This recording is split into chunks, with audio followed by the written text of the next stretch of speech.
Is Palmer. And this is Arcane Mark.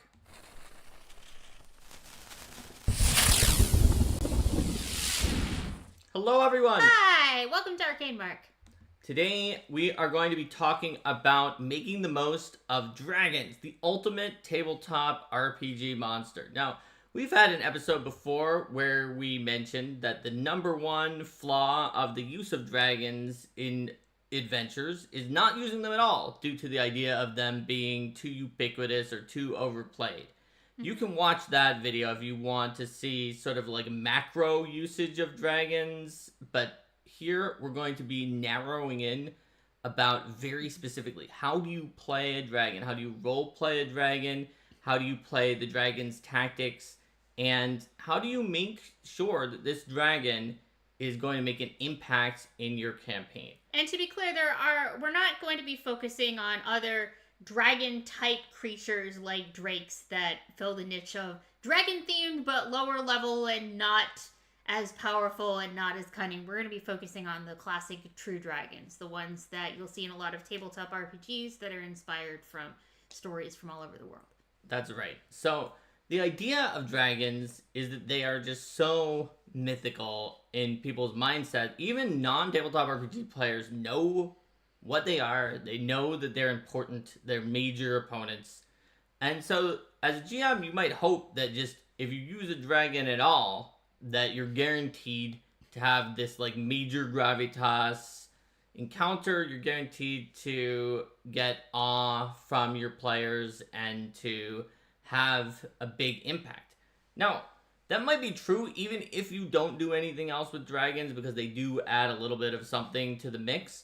But if you just treat them like any big flying lizard that you could encounter in your adventures, then there's a chance that your dragon encounter or your use of the dragon will fall flat. Simply using them purely because you know dragons are popular is not the best way to use dragons. In fact, for an anecdote for that, there was a time during the 3rd edition, 3.5 of Dungeons and Dragons, where it was determined that the word dragon made a book sell better if it was in the title, and the word magic made a book sell better if it was in the title, because people like dragons and magic. So they made a book called Dragon Magic, like purely with that title as a like, will it sell the best of all time? And it didn't necessarily sell the best of all time, because it was made only because those two topics were popular. Similarly, if you just are like, oh, I don't know what to do, my players look bored, dragon, it actually could work, okay? I'm not saying it won't work, but it's not just a guaranteed way to suddenly make things happen. Yes. Dragons are going to take a longer perspective than a lot of the foes that the PCs are dealing with. They're going to have long-term plans, and they're likely not going to be the type of foes who are willing to take bold risks where they're putting a lot at stake unless they absolutely have to. Think about the dragon's personality and motivation. Why is it here? Now, maybe the reason why it's here is this is its lair, and it was sleeping, and it's kind of cornered in there by the PCs, and all of its treasure and hoard are there. That's a situation where the dragon is going to potentially have to take a bigger risk. But in a lot of encounters with dragons, it could be for any variety of reasons. The dragon could be pursuing goals. Maybe it's just hungry. Maybe it's trying to get a particular thing. You want to know why the dragon is there. And in part, that's because dragons are flying. They're mobile. They have significant movement speeds in a lot of different games. And they often could get away from the PCs pretty easily if that's what they wanted to do. Now, when you're running a dragon, and if you want the encounter to be like striking, to be awesome in the sense of both that it's good and that like it strikes fear and awe within the players, but also not just like annoying and frustrating, you want to think about how the dragons are going to use that added mobility. Now, it's certainly possible that you could play the dragon against the group in a way where basically it uses its incredibly fast speed to always be outside the edge of what the PCs could do anything about, and then just like slightly come in maybe when its breath weapon is ready. Swoop in, breath Swoop weapon. in, breath weapon, and then move. Run away, wait for really it to recharge. far away and wait for it to recharge. So and be damaging them so slowly that honestly they could heal up faster than the dragon is hurting them until they run out of healing. Mm-hmm. Thus causing an encounter that potentially takes like 50 rounds. During which the PCs can barely do anything. During which the PCs could like maybe ready to shoot an arrow at one point or something, but they can barely do anything. They feel like there's no response to this. The dragon is wasting a lot of time and energy during that as well. It feels frustrating to everyone, and the PCs probably eventually lose if they don't find a way to get somewhere else. And you might say, well, but dragons are very smart. Wouldn't they want to choose the tactic that is the most guaranteed?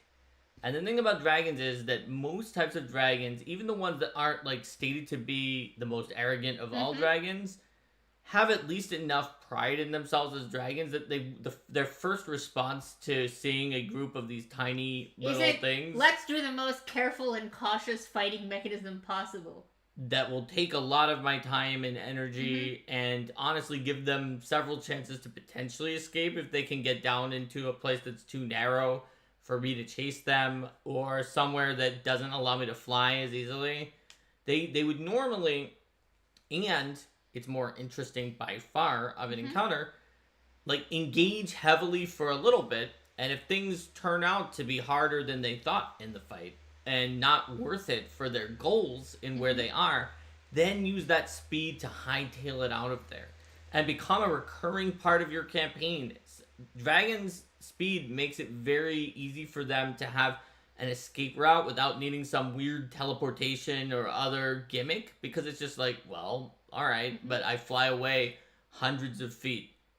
And yeah, you could maybe shoot a few arrows at me, but as long as I retreated before I was super low, but after a few rounds, I may be out of the range of your arrows as well. Yeah, and the dragon, because dragons can move so quickly, in most cases, the dragon is going to be the one who's choosing where and when the combat with the dragon occurs. So, in that case, the dragon can set things up to attack the PCs, for example, while the PCs are in another encounter, or while they've lured the PCs into a trap, or things like that. And then it could be the case easily where, you know, the dragon sticks around until the PCs have dealt with that other challenge, and then sees that things aren't quite going their way, and then leaves. That's right. Also, if the dragon has already had trouble with the PCs and needs to bring in other allies or resources, or even just a cat's paw other encounter, that gives an additional reason for the dragon not to use that boring and uninteresting kiting strategy, because by the time it goes away and comes back to try to do another breath weapon, its pawns that the PCs were fighting might be dead. It needs to engage hard and fast during the times when the cat's paws or minions or whatever the PCs are fighting or dealing with are still actively distracting the PCs. And so that is something that is both a smart strategy for the dragon and that helps you as the GM to avoid doing a frustrating and annoying thing with the dragon during encounters. Of course, dragons can't make quite as much use of that flight if they're in an environment that restricts their mobility. And for that reason, dragons are often not going to choose to be, yes, I am in the dragon in this 20 by 20 foot room in the depths of a dungeon. That's why you're often going to see them in open spaces or large caverns or things like that. That's right. And so you want to know what the dragon is up to. They're intelligent. We're not talking about like some kind of dragon-shaped creature that has the intelligence of an animal or nearly that. They are intelligent, and many dragons are going to be smarter than the PCs in terms of, like, they're just not just marauding around at random. If you know what the dragon likes and what the dragon wants, then you can think of the dragon not just as a creature or a monster, but as a character, as an NPC, as a person. And when you know what the dragon wants, what their motivations are, what their personality is like, then you realize that you're role-playing the dragon in even during a combat encounter. And you can also think about the layers of the dragon's priorities. Like, for example, maybe the dragon has allied with an organization that the PCs are fighting up against, but the dragon's loyalty to that organization is less than their sense of what they're going to achieve or their sense of self-preservation. Maybe they've allied with an organization because they believe they're going to get some great treasure from that organization, but the PCs deal enough damage to those opponents. They say, well, clearly they're not going to give me what I need anymore, and then maybe they'll just leave, or maybe they'll try to negotiate with the PCs instead. They'll be flexible in how they approach their priorities. And it also depends upon which type of dragon you're dealing with. Certain types of dragons may have more pride, and they might be like, now that they have given me a setback, this is like a sting to my pride, and this is something that I need to deal with them now and get revenge. Or a very practical dragon might just say, that's fine. I'll just figure out who the winner is of this whole situation, and like Linda said, I'll throw my lot in with the winning horse. Why not? All of these mortals will be gone in like 100 years or so, except that elf over there, so I don't have to care. Like, think about whether the dragon takes a long view, a short view. Just because they live for a long time doesn't mean dragons can't take a short view. Some dragons actually have a burst of frenetic activity, and then they go to sleep for a long time, so that the times when they're actually awake are very active, and they do think in the short term during that part of their life, whereas other dragons are constantly playing the long game and setting up schemes within schemes within schemes, and they don't necessarily care so much if their primary plan goes down, because they have a secondary, tertiary, quaternary, and so on plan that they can just continue to use in the background. They may also deliberately make a big flashy, quote, primary plan to distract people from what their actual objective is. That's right. By causing some sort of circumstance that they know that heroes are going to get distracted going to prevent, so that they can achieve what they actually care about. If the dragon is playing both sides of the chessboard, then they can't possibly lose. There are some dragons that would never do something like that. They're more straightforward. They want to show off their strength. So right away, you need to understand the overall expectations of a dragon of that type. Whether that type is like a green or horned dragon that likes to sort of collect information about their obsession, or like a red or cinder dragon that are very proud and very arrogant. Know what that type is known for, because that's also what your players will expect of that type of dragon if they sort of either make a knowledge check or are metagaming or have dealt with those types of dragons before. But know what the individual dragon they're dealing with is like as well. Is that dragon different than you would expect for that type of dragon? Or in another situation, one I've done before as a GM, where there was a dragon that was disguised whenever dealing with the villagers as a different dragon that is weak against the element that dragon was immune to. They were just always, because they figured if someone came to kill them, that they would bring the element that they were immune to, that they were supposedly weak against, but they were actually immune to that. And so, like, that was an example where people also would have the wrong idea about what their personality was like, although they knew that they were trying to role play. They were acting as if they were the type of dragon that they said that they were, so they were pretending to be like that dragon when they were dealing with the people and making demands. And so this just eventually led to some serious misidentification by the adventurers who were coming in looking for the dragon. So that's an example of a type of thing that a dragon can do. It plays with expectations, even of people who are very familiar with certain types of dragons. And we've been talking more about dragons as foes here, but dragons may also be in a neutral or even allied role to the PCs. Or they could be a player character. Or they could Battle be a player Zoo character, Ancestors Dragons, you too can play a dragon, by Mark Seifter. But when they're NPCs and you're playing them as the GM, You know, one of the things when players are seeking an alliance with a dragon, you probably want to create the sense that, you know, what's the catch, right? Like, is this really all that there is, or is the dragon going to demand some much greater favor in the future? Or how am I, like, allowing myself to become a pawn in these greater schemes? And for that, you want to know what kind of dragon is it. Like a blue dragon, or maybe like a conspirator dragon in Pathfinder, is always going to have another plan. Whereas if a white dragon like bullies you into something, you know that like it's probably pretty straightforwardly what they're asking for. Even if you might not like it, you at least know that they're going to treat with you like directly from a position of strength. And so each of these dragons represents a different role-playing opportunity. And that also means you can use more than one dragon in your campaign. Now, it is true that if your campaign is not specifically a dragon campaign, and you start throwing in lots and lots of dragons, it may become a dragon campaign. Because whatever else is going on, you'll then need to think about how are all these dragons involved in the machinations.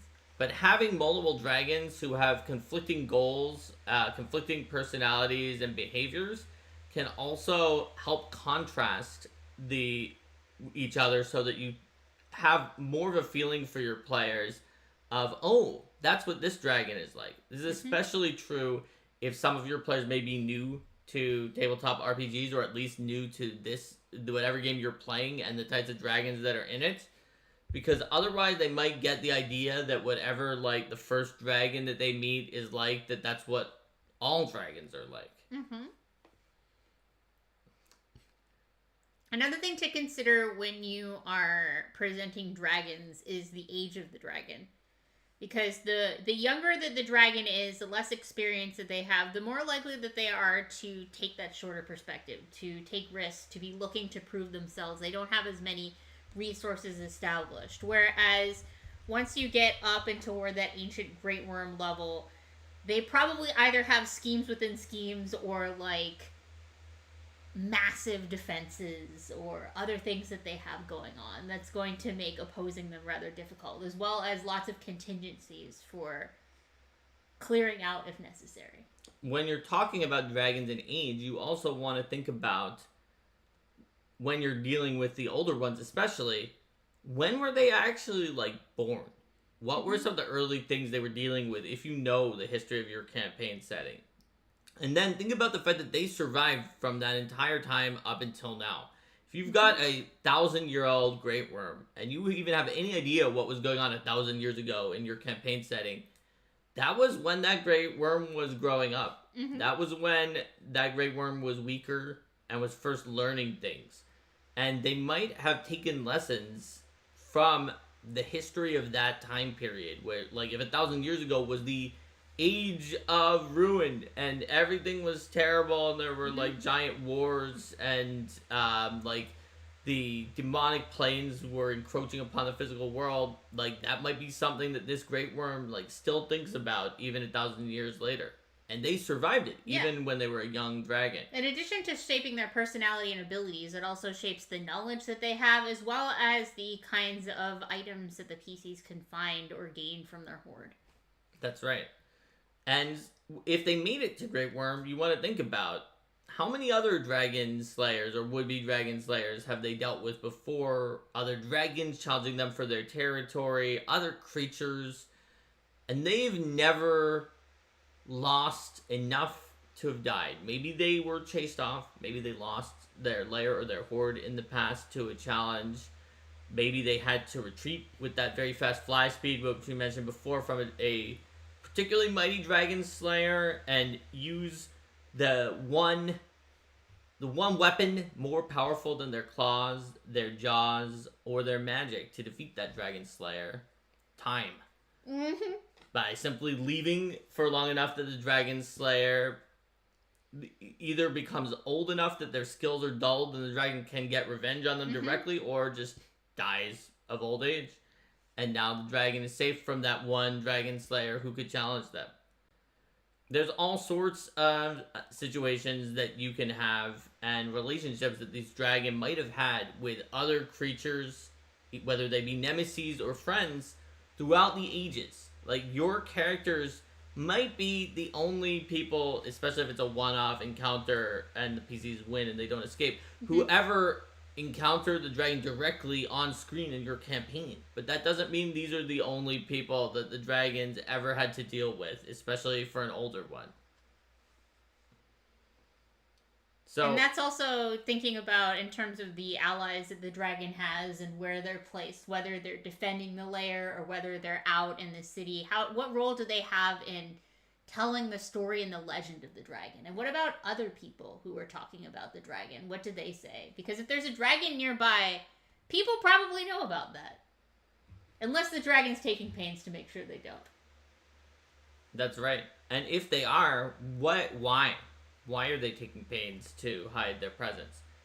For most dragons, it wouldn't be out of fear, although perhaps they're living near a particularly dangerous settlement with extremely high-level adventurers or dragon slayers there. But it could be out of part of a scheme or a motivation to the fact that if the dragon was known to be there, it would lower the chances of success of something. Because people might have higher security if they're worried about a dragon doing things. Or maybe they simply find it boring or tedious to deal with the number of people who would keep coming after them if they were there, and they don't want to be interrupted. Yes, I have an entire wall of Dragon Slayer swords. I really have enough in that collection, though. It's time to do something else. Can we hire the exterminators to put a cloud kill out there in the lair for a while? Eventually, I think those vermin will clear out. So, when you're dealing with a dragon, it's also important to think about the fact that this is rarely going to be a truly random encounter. Yes. Even if you put a dragon on your random encounter table, chances are that you should figure out, like, where did this dragon come from? It's not like you've just had a dragon on your random encounter table. It can be literally anywhere. This is important because also, I guarantee you that even if you don't care where the dragon came from or what's the deal the players with the, are going to want the dragon's dragon. Yes, exactly. Even if you're like, well, whatever, I can put anything I want on the random encounter table, and I don't have to think about where it came from or what the source was or anything else. I could put the Terrask, I could put a dragon, I can put a demon lord, whatever. We're just at a first level city. Rip. Maybe you can, but like Linda said, once the dragon is defeated, if it is defeated, the players are going to immediately want to find its They might hypothetically use the dragon skin to create a treasure map back to the dragon's hoard. Hypothetically. That's true. Like I did. That's right. So they are going to want its hoard so badly that if you thought that they were doing something else, they're not.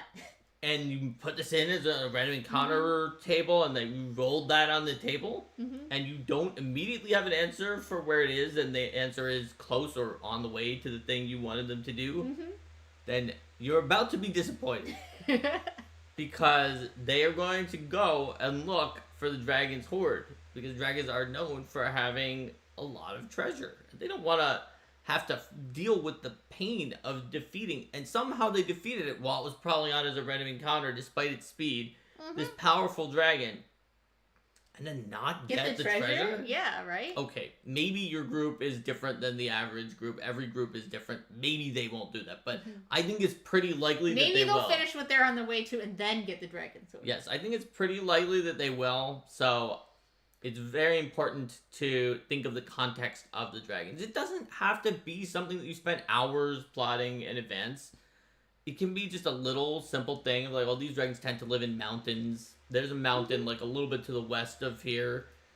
And even if you panic and you had them in a random encounter table, maybe the adventure had them in there with no explanation, which is, the adventure really should have done better, but some don't.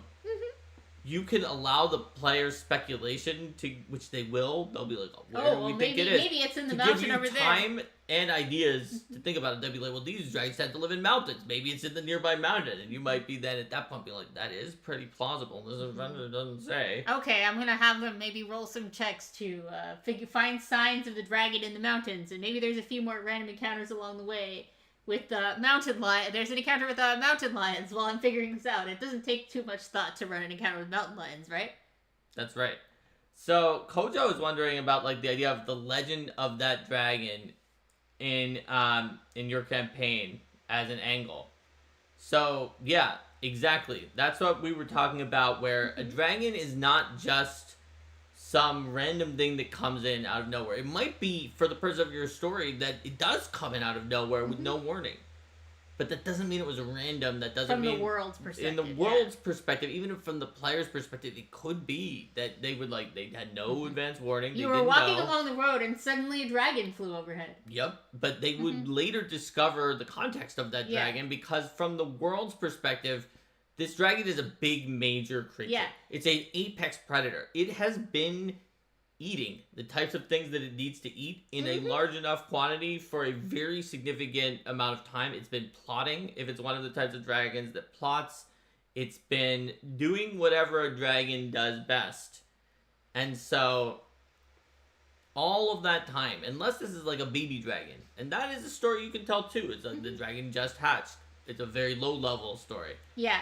Because dragons have so much mobility, if you roll the dragon in your random encounter table and you weren't ready for it, I highly recommend it just being like you see the dragon flying overhead type thing rather than a confrontation. Yeah, it's like you see the dragon flying in the distance. It seems to have spotted you, but it's not flying down. Maybe it's not hungry. Maybe it doesn't care. What do you do?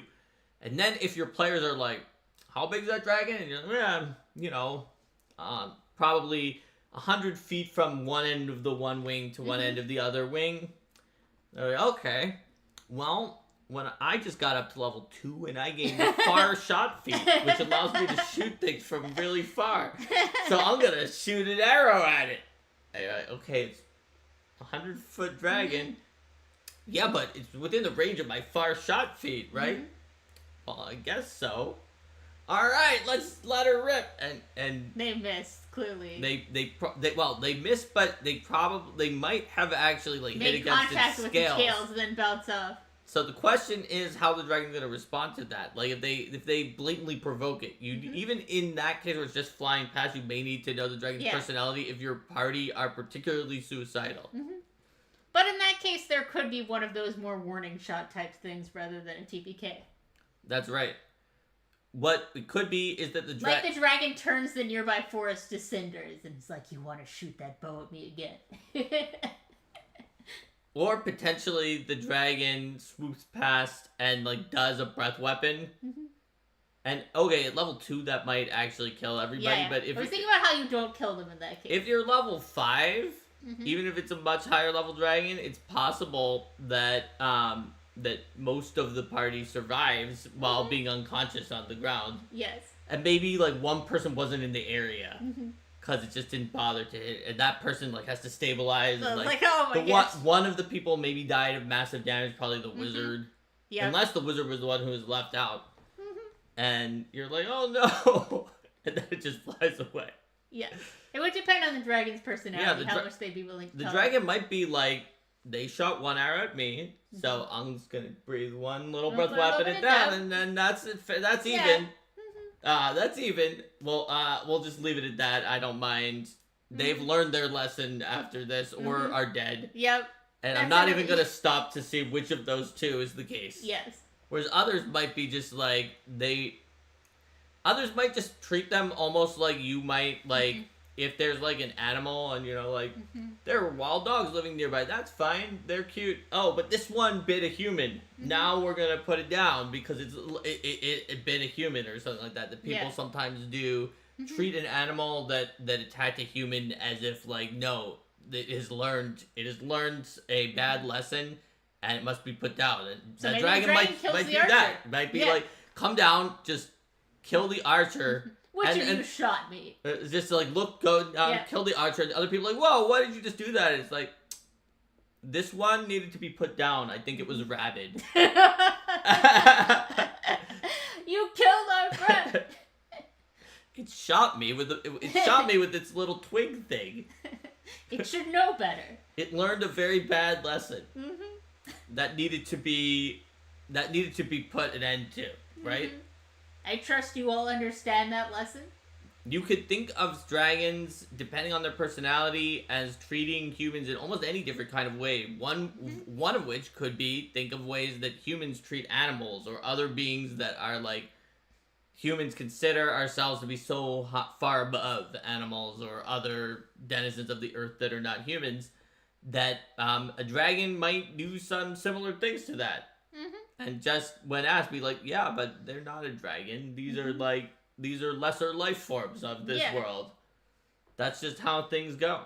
Whereas other dragons might be very fond of mortal kind, even if they're evil dragons. They might be.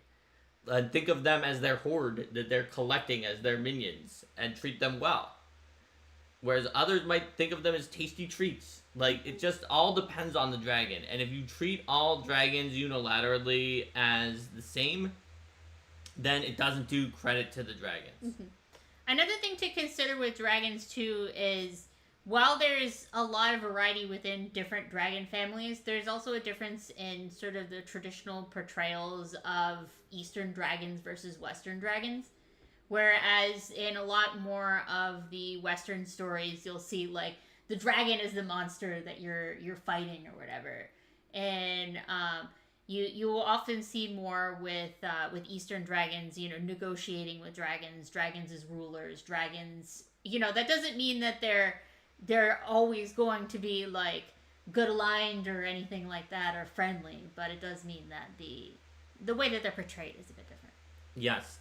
They're generally powerful or dangerous almost anywhere, but because of the fact that in Western storytelling, a lot of things were influenced by, like, church doctrine, which equated dragon as sort of a symbol of sin, that led to the dragons being basically, like, very villainous, monstrous beings in a lot of those kinds of folklore. Whereas dragons in many Eastern folklore would be like, wow, this is this like really dangerous and cool ancestor that in fact the royal family is even descended from. Yes. Godlike being, which could be bad or good, but always needs to be sort of respected. So, when you treat dragons as a character with their own needs and motivations, and you look carefully at their special abilities, particularly their flying speed. We didn't talk about their other abilities because those vary from dragon to dragon. And yeah, we talked a bit about breath. Yes, breath is very important because it's an area effect. In Pathfinder, dragons also have an ability to recharge their breath if they get a critical hit. So you'll want to consider like using up breath and then trying to hunt down like the wizard or somebody that you're more likely to crit so that you can get it back.